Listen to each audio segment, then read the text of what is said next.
ओम शांति। 6 अप्रैल 2025 के अव्यक्त महावाक्य।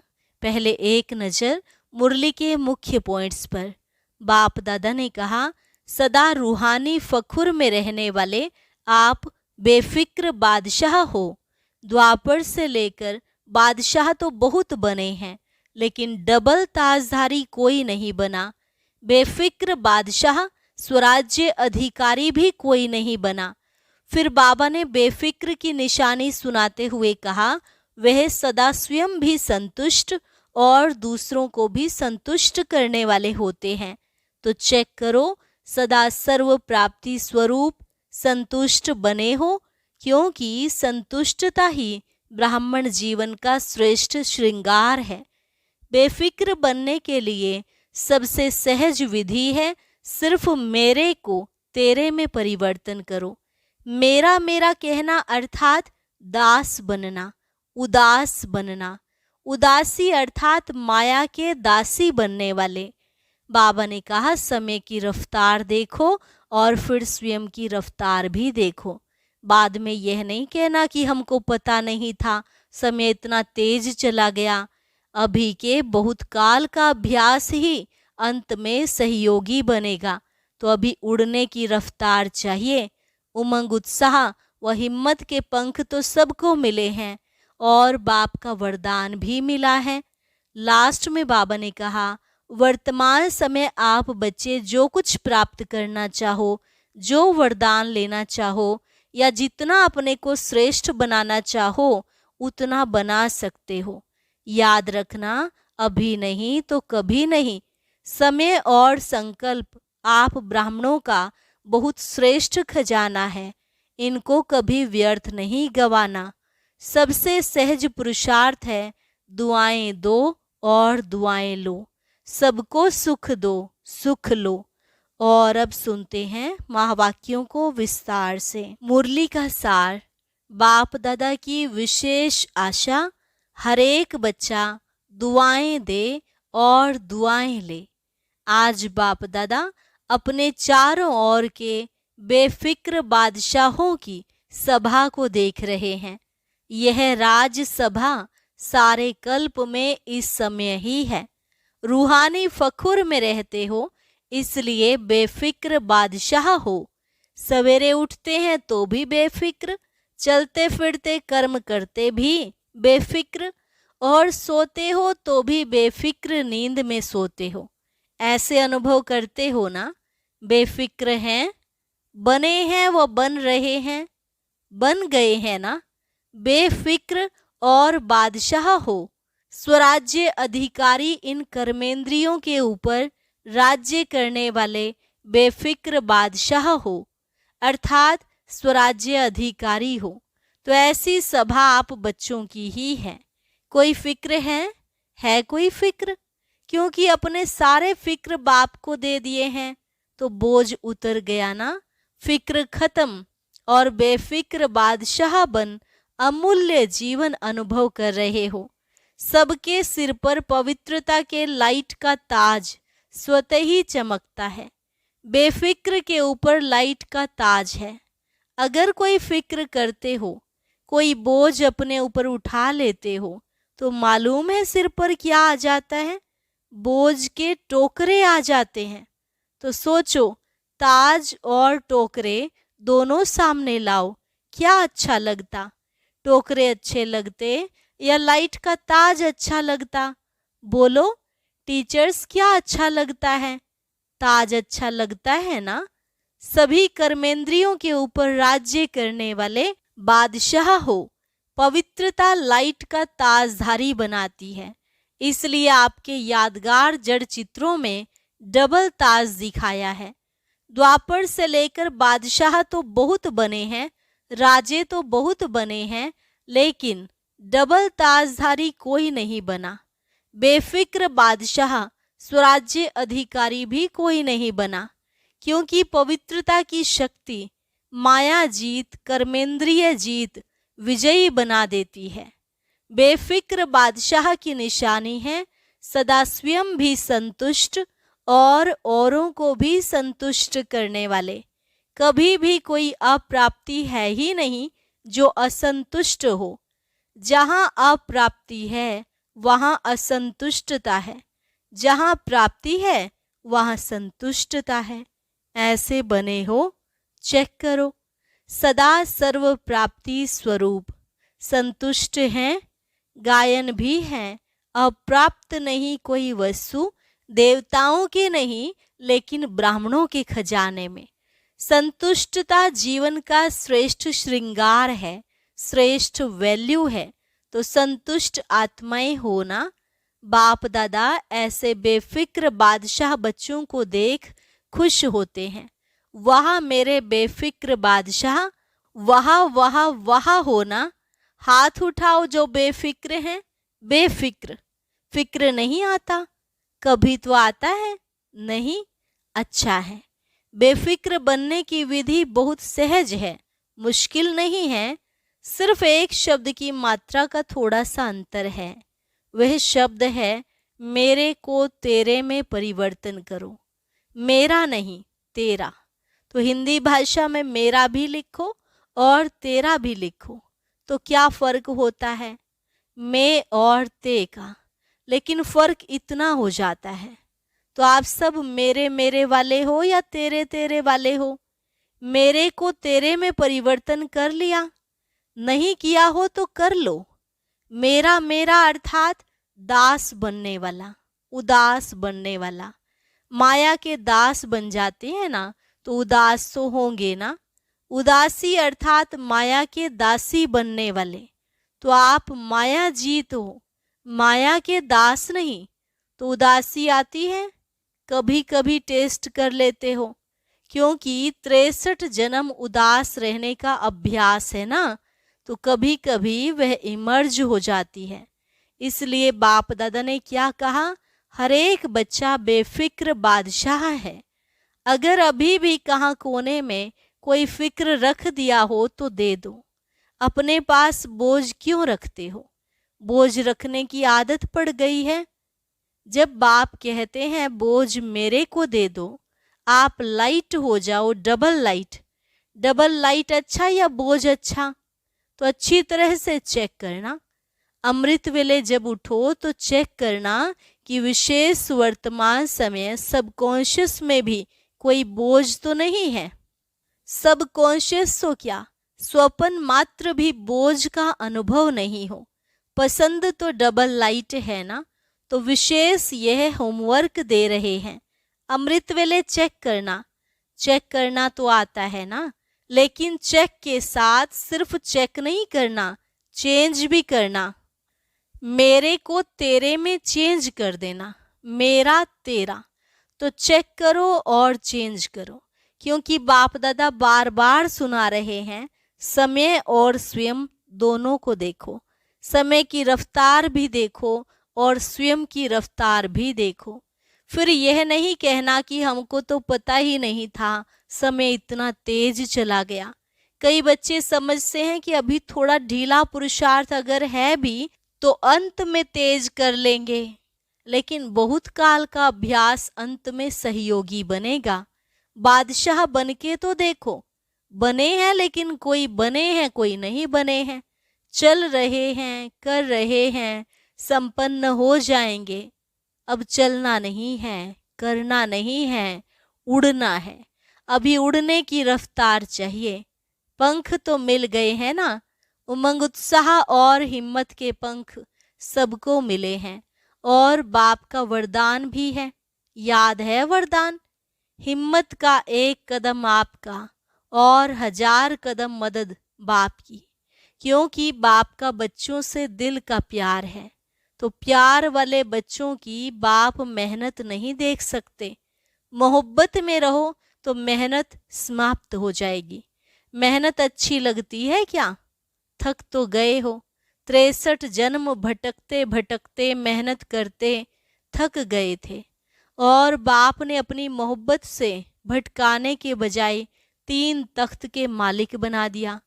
3 तख्त जानते हो? जानते क्या हो? लेकिन तख्त निवासी हो, अकाल तख्त निवासी भी हो, बाप दादा के दिल तख्त नशीन भी हो, और भविष्य विश्व राज्य के तख्त नशीन भी हो। तो बाप दादा सभी बच्चों को तख्त नशीन देख रहे हैं। ऐसा परमात्म दिल तख्त सारे कल्प में अनुभव नहीं कर सकेंगे। क्या समझते हैं पांडव? बादशाह हैं, हाथ उठा रहे हैं, तख्त नहीं छोड़ना। देह भान में आए अर्थात मिट्टी में आ गए। यह देह मिट्टी है, तख्त नशीन बने तो बादशाह बने। बाप दादा सभी बच्चों के पुरुषार्थ का चार्ट चेक करते हैं। 4 ही सब्जेक्ट में कौन कौन कहाँ तक पहुंचा है। तो बाप दादा ने हर एक बच्चे का चार्ट चेक किया कि बाप दादा ने जो भी खजाने दिए हैं वह सर्व खजाने कहाँ तक जमा किए हैं। तो जमा का खाता चेक किया, क्योंकि खजाने बाप ने सबको एक जैसे एक जितना दिया है, कोई को कम कोई को ज्यादा नहीं दिया है। खजाने जमा होने की निशानी क्या है? खजाने का तो मालूम ही है ना। सबसे बड़ा खजाना है श्रेष्ठ संकल्प का खजाना। संकल्प भी खजाना है, तो वर्तमान समय भी बहुत बड़ा खजाना है, क्योंकि वर्तमान समय में जो कुछ प्राप्त करना चाहे, जो वरदान लेना चाहे, जितना अपने को श्रेष्ठ बनाना चाहे, उतना अभी बना सकते हैं।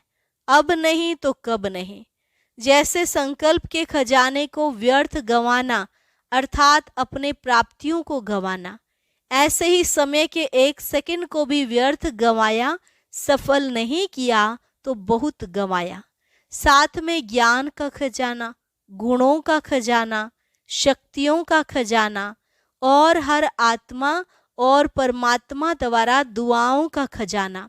सबसे सहज है पुरुषार्थ में दुआएं दो और दुआएं लो, सुख दो और सुख लो, ना दुख दो ना दुख लो। ऐसे नहीं कि दुख दिया नहीं लेकिन ले लो, तो भी दुखी तो होंगे ना। तो दुआएं दो, सुख दो और सुख लो। दुआएं देना आता है? आता है। लेना भी आता है। जिसको दुआएं लेना और देना आता है वह हाथ उठाओ। अच्छा, सभी को आता है। अच्छा, डबल फॉरेनर्स को भी आता है। मुबारक है। देना आता है, लेना आता है, तो मुबारक है। सभी को मुबारक है। अगर लेने भी आता और देना भी आता फिर और चाहिए क्या? दुआएं लेते जाओ, दुआएं देते जाओ, संपन्न हो जाएंगे। कोई बद्दुआ देवे तो क्या करेंगे? लेंगे? बद्दुआ आपको देता है तो आप क्या करेंगे? लेंगे? अगर बद्दुआ मानो ले लिया तो आपके अंदर स्वच्छता रही? बद्दुआ तो खराब चीज है ना। आपने ले ली, अपने अंदर स्वीकार कर ली, तो आपका अंदर स्वच्छ तो नहीं रहा ना। अगर जरा भी डिफेक्ट रहा तो परफेक्ट नहीं बन सकते। अगर खराब चीज कोई देवे तो क्या आप ले लेंगे? कोई बहुत सुंदर फल हो लेकिन आपको खराब हुआ दे देवे, फल तो बढ़िया है, फिर ले लेंगे? नहीं लेंगे ना, कि कहेंगे अच्छा तो है, चलो दिया है तो ले ले। कभी भी कोई बद्दुआ दे तो आप मन में अंदर धारण नहीं करो। समझ में आता है यह बद्दुआ है, लेकिन बद्दुआ अंदर धारण नहीं करो, नहीं तो डिफेक्ट हो जाएगा। तो अभी यह वर्ष, अभी थोड़े दिन पड़े हैं पुराने वर्ष में, लेकिन अपने दिल में दृढ़ संकल्प करो।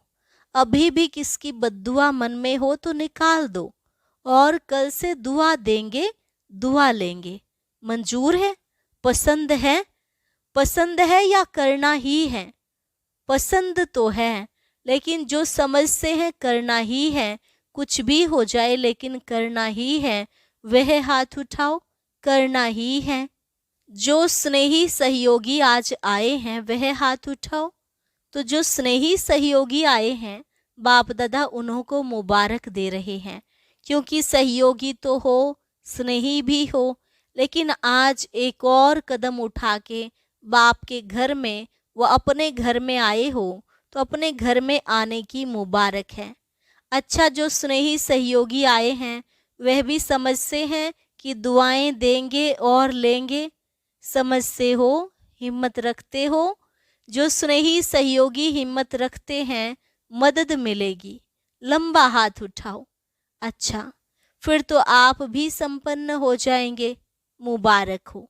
अच्छा, जो गॉडली स्टूडेंट रेगुलर हैं, चाहे ब्राह्मण जीवन में बाप दादा से मिलने पहली बार आए हैं लेकिन अपने को ब्राह्मण समझते हैं, रेगुलर स्टूडेंट समझते हैं, वह अगर समझते हैं कि करना ही है, वह हाथ उठाओ। दुआ देंगे, दुआ लेंगे। करेंगे? टीचर्स उठा रही हैं, यह कैबिन वाले नहीं उठा रहे हैं। यह समझते हैं हम तो देते ही हैं, अभी करना ही है। कुछ भी हो जाए हिम्मत रखो, दृढ़ संकल्प रखो। अगर मानो कभी बद्दुआ का प्रभाव पड़ भी जावे ना, तो 10 गुना दुआएं ज्यादा दे करके उसको खत्म कर देना। एक बद्दुआ के प्रभाव को 10 गुना दुआएं दे के हल्का कर देना, फिर हिम्मत आ जाएगी। नुकसान तो अपने को होता है ना, दूसरा तो बद्दुआ दे के चला गया, लेकिन जिसने बद्दुआ संभाली, दुखी कौन होता है? लेने वाला या देने वाला? देने वाला भी होता है, लेकिन लेने वाला ज्यादा होता है। देने वाला तो अलबेला होता है। आज बाप दादा अपने दिल की विशेष आशा सुना रहे हैं। बाप दादा की सभी बच्चों के प्रति, एक एक बच्चे के प्रति, चाहे देश चाहे विदेश में हैं, चाहे सहयोगी हैं, क्योंकि सहयोगियों को भी परिचय तो मिला है ना। तो जब परिचय मिला है तो परिचय से प्राप्ति तो करनी चाहिए ना। तो बाप दादा की यही आशा है कि हर बच्चा दुआएं देता रहे। दुआओं का खजाना जितना जमा कर सको उतना करते जाओ, क्योंकि इस समय जितनी दुआएं इकट्ठी करेंगे, जमा करेंगे, उतना ही जब आप पूज्य बनेंगे तो आत्माओं को दुआएं दे सकेंगे।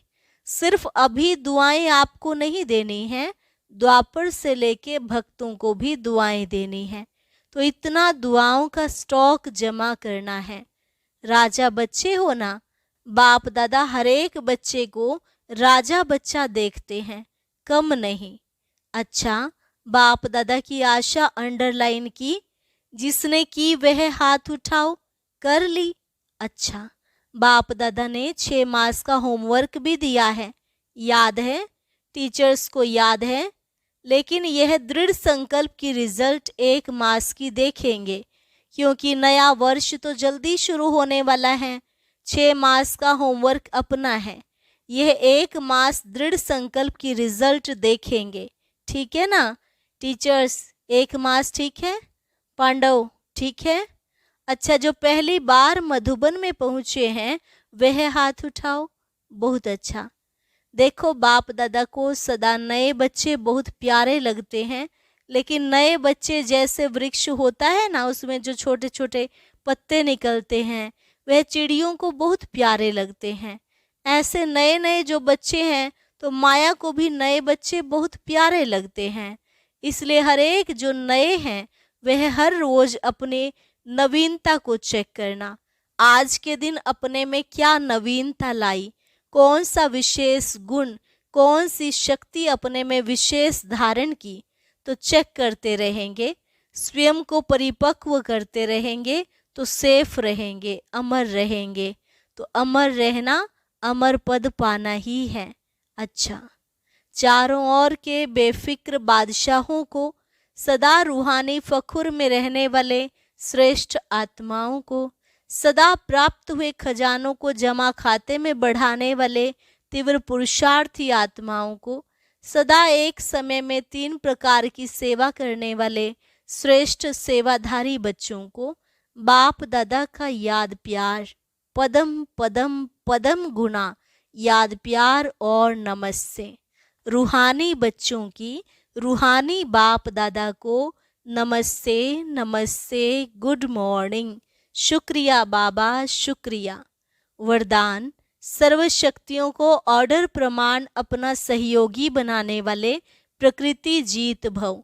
सर्व शक्तियों को ऑर्डर प्रमाण अपना सहयोगी बनाने वाले प्रकृति जीत भव। सबसे बड़े ते बड़ी दासी प्रकृति है। जो बच्चे प्रकृति जीत बनने का वरदान प्राप्त कर लेते हैं, उनके ऑर्डर प्रमाण सर्व शक्तियाँ और प्रकृति रूपी दासी कार्य करती है, अर्थात समय पर सहयोग देती है। लेकिन यदि प्रकृति जीत बनने के बजाय अलबेलेपन की नींद में व अल्पकाल की प्राप्ति के नशे में व व्यर्थ संकल्पों के नाच में मस्त होकर अपना समय गंवाते हो, तो शक्तियाँ ऑर्डर पर कार्य नहीं कर सकती। इसलिए चेक करो कि पहले मुख्य संकल्प शक्ति, निर्णय शक्ति और संस्कार की शक्ति तीनों ही ऑर्डर में हैं। स्लोगन: बाप दादा के गुण गाते रहो तो स्वयं भी गुणमूर्त बन जाएंगे। बाप दादा के गुण गाते रहो तो स्वयं भी गुणमूर्त बन जाएंगे। अच्छा, आज का अव्यक्त इशारा: कंबाइंड रूप की स्मृति से सदा विजयी बनो। कंबाइंड सेवा के बिना सफलता असंभव है। ऐसा नहीं कि जाओ सेवा करने और लौटो तो कहो माया आ गई, मूड ऑफ हो गया, डिस्टर्ब हो गए। इसलिए अंडरलाइन करो, सेवा में सफलता या सेवा में वृद्धि का साधन है स्व की सेवा और सर्व की कंबाइंड सेवा। ओम शांति। अब सुनते हैं आज की अव्यक्त मुरली। इसके लिए ऊपर दिए गए बॉक्स पर क्लिक करें।